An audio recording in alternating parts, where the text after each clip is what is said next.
बिस्मिल्लाहिर्रहमानिर्रहीम। अस्सलाम वालेकुम नाज़रीन, आप देख रहे हैं अनोखा अंदाज। मैं आपका होस्ट जमाल सिद्दीकी। उम्मीद करता हूं आप खुश व खुर्रम होंगे। नाज़रीन कराम, अमेरिका का लेटर का जवाब आ गया। अमेरिका की तरफ से कहा गया था, असद मजीद के थ्रू एक मरासला भेजा गया जिसमें पाकिस्तान की सिक्योरिटी के हवाले से, पाकिस्तान के हालिया वजीर आजम के हवाले से और रशिया के साथ ताल्लुकात के हवाले से बहुत सी चीज़ों को डिस्कस किया गया और उस मंदरजात को सहाफ़ियों को भी दिखाया गया, काबीना के कुछ अरकान को भी दिखाया गया, खुफिया इदारों को भी दिखाया गया, अस्करी क़यादतों को दिखा दिया गया। अब जब ये बात हो चुकी थी उसके बाद ये एक जलसे में भी दिखा दिया गया था, मतलब इसके बारे में बता दिया गया था।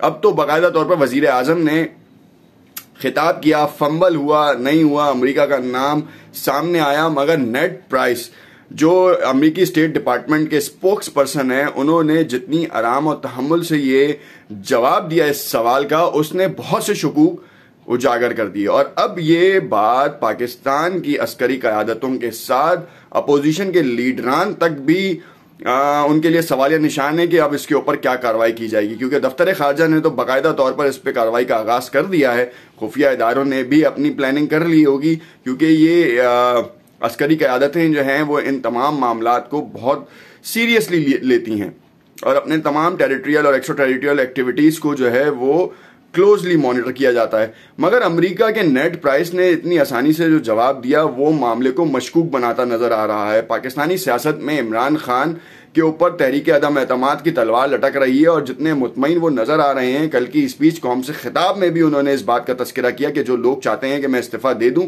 तो ऐसा मुमकिन नहीं है, मैं आखिरी बॉल तक लड़ूंगा। वजीर दाखिला शेख रशीद साहब ने भी इस बारे में ऐलान किया कि इमरान खान वो खिलाड़ी है जो आखिरी बॉल तक लड़ता है। बिल्कुल सही बात है, आखिरी बॉल तक लड़ें, मगर मामला इस वक्त क्या इख्तियार कर रहा है, क्योंकि कल रात खालिद मकबूल सिद्दीकी सरबरा MQM का भी बयान बड़ा ही अहमियत का हामिल था और पीपल्स पार्टी के ऊपर जो है उनकी तरफ से क्या मामला थे, क्योंकि उन्होंने कुछ गाहे बगाए कुछ ऐसे इशारे दिए हैं जिससे अपोजिशन या फिर हुकूमत के लिए कुछ मफरूजों पे मबनी कुछ बातें हैं जो अगर वो सच हो जाती हैं तो फिर बहुत बड़ा तहलका मचने का खतरा है। नाज़रीन कराम, डिटेल्स में जाने से पहले आपसे इल्तमास करते हैं कि अगर आपने चैनल सब्सक्राइब नहीं किया तो इसे जरूर सब्सक्राइब कर लें ताकि आने वाली तमाम वीडियोस के नोटिफिकेशंस आपको मिलते रहें। नाज़रीन कराम, सबसे पहले आपको बताते चलें कि इस वक्त हुकूमत के इत्तेहादी और हुकूमत के अपने मेंबरान, अपनी जमात के मेंबरान जो हैं वो हुकूमत का साथ छोड़ते नजर आ रहे हैं। तकरीबन 22 के करीब मुनरिफ अरकान जो हैं वो सिंध हाउस में एक इजलास में शिरकत उन्होंने की, जिसमें आमिर लियाकत हुसैन भी शामिल थे, फवाद चौधरी के कजन भी शामिल हैं। अब सीन ये है कि ओवरऑल 22 यहां से निकले और MQM इत्तेहादी जमात थी, उसके 7 अरकान थे, उन्होंने वो भी निकले।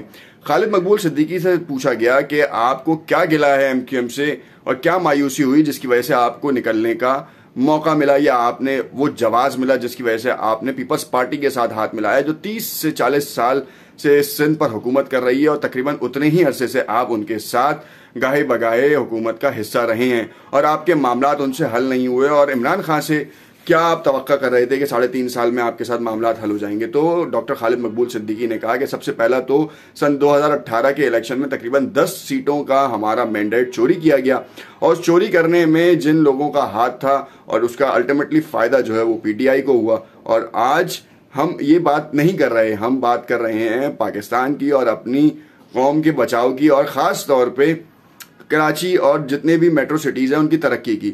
मुतादिद बार इमरान खान साहब से इस बारे में बातचीत हुई, हमारे लोगों को जबरी तौर पर जेलों में भर्ती किया गया है और उनके ऊपर झूठे मुकदमात हैं जिनका कोई हासिल वसूल नहीं, हमारे दफातर को बंद कर दिया गया है। अगर आपने देखा हो कि पूरे टेन्योर में हमारी तरफ से कोई ऐसा मुतालबा किया गया हो जिससे जो है वो पाकिस्तान की मईशत, पाकिस्तान की सालमियत या फिर कोई गैर कानूनी मुतालबा हो तो आप हमें बताएं, हमने कोई ऐसा मुतालबा नहीं किया।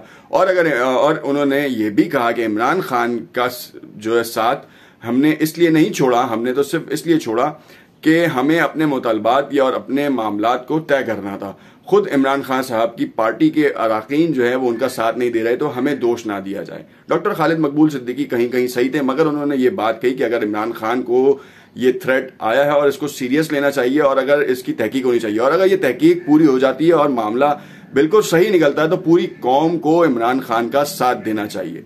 ये मामला है। फिर पूछा गया कि तहरीक अदम एतमाद کو اگر ناکام بنانا ہے تو کیا کیا جائے. تو انہوں نے کہا کہ ایسے بہت سارے مسائل کا حل موجود ہے, جیسے کہ عمران خان صاحب اگر استعفیٰ دے دیتے ہیں اور نئی کابینہ تشکیل دینے کے لیے کہا جاتا ہے کہ اپنے ہی کسی ممبر کو لے کر آیا جائے یا جوائنٹ ممبر کو جو ہے وہ الیکٹ کیا جائے, تو یہ معاملہ نکل سکتا ہے اور عمران خان صاحب کو حکومت میں رہنے کا موقع مل سکتا ہے, ان کی جماعت کو بھی.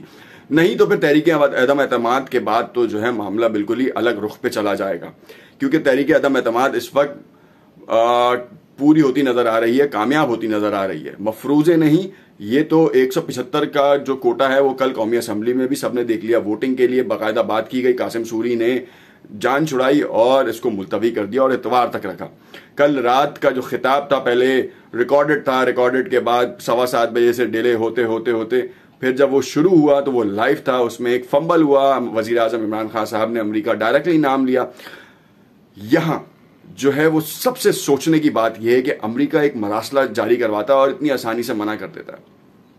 سین یہ ہے کہ امریکہ نے آپ دیکھا کہ ایک عمران خان بلاگ بنانے کا حصہ بن رہا تھا, سعودی عرب کی طرف سے اس کے اوپر قدغن لگائی گئی اور اسے روکا گیا, معاملہ خراب ہوا.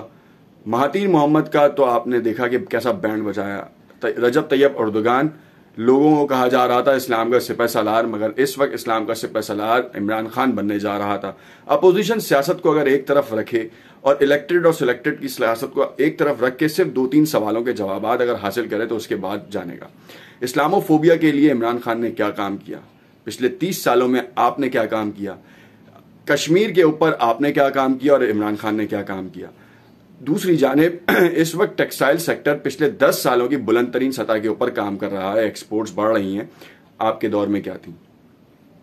تیسری چیز یا چوتھی چیز, اس وقت عوام میں عمران خان کی مقبولیت خیبر پختونخوا کے ہونے والے بلدیاتی انتخابات سے لگائی جا سکتی ہے.